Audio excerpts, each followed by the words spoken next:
Nous sommes sur la 6e étape du Tour d'Espagne 2002 entre Grenade et la Sierra de la Pandera. 153 km au programme. Nous sommes dans la première partie de la montée finale, le Puerto de los Pilares, 8 km à 5,4%, où le coureur de la formation Euskaltel-Euskadi, Iker Flores, ouvre la route. Derrière, vous avez reconnu le maillot rouge de la Saeco, puisque Gilberto Simoni a décidé d'accélérer, avec dans son sillage notamment Iban Mayo, mais tous les autres prétendants au classement général, eh bien non, il y a une équipe piégée, la Team Cost, avec des coureurs comme Beltran, Casero et Escartine.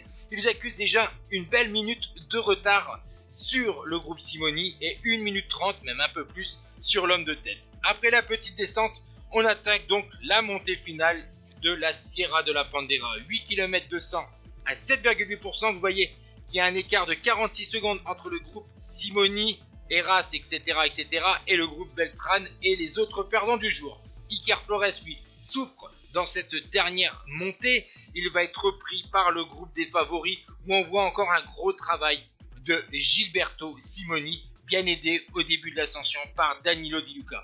Puis ensuite, la formation US Postal va porter à l'avant de ce groupe Christian Van de Velde. Il va faire un gros travail pour son leader Roberto Heras. Derrière, on voit que le porteur du maillot de leader du classement général, Zarabeita, est en difficulté et dans les passages à 15%, Roberto Heras va accélérer. Gilberto Simoni, très en forme dans le pied de l'ascension et dès le début de cette montée de la Sierra de la Pandera est distancé. Il est accompagné par Sevilla et par Iban Mayo. Vous voyez ce trio qui est derrière, donc Roberto Heras, le grimpeur espagnol de la formation US Postal, qui va donc s'imposer au sommet après avoir attaqué dans les passages à 15% et va donc décrocher une belle victoire d'étape et donc s'imposer au sommet pour la première arrivée au sommet à la Sierra de la Pandera.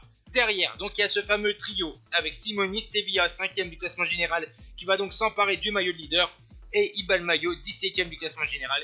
Ce trio franchit la ligne avec 18 secondes de retard. Et voici donc le top 10 de cette 6e étape de la Vuelta 2002 avec la victoire de Roberto Heras à la Sierra de la Pandera. Du côté du classement général, bien comme je vous ai dit, Oscar Sevilla prend les commandes, Vinokourov est à 14 secondes, Heras remonte à 39 secondes et Heitor González à 41 secondes. Ciao tout le monde.